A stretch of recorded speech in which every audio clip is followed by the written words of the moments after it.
Yan. Medical massage nerve activation for the carpal tunnel, medial nerves activation 3 times. Radial nerves activation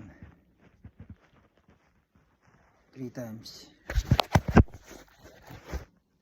Then ulnar nerve activation 3 times. And then stretching, rotation.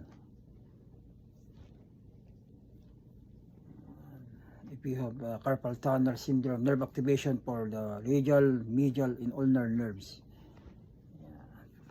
We have a carpal tunnel syndromes.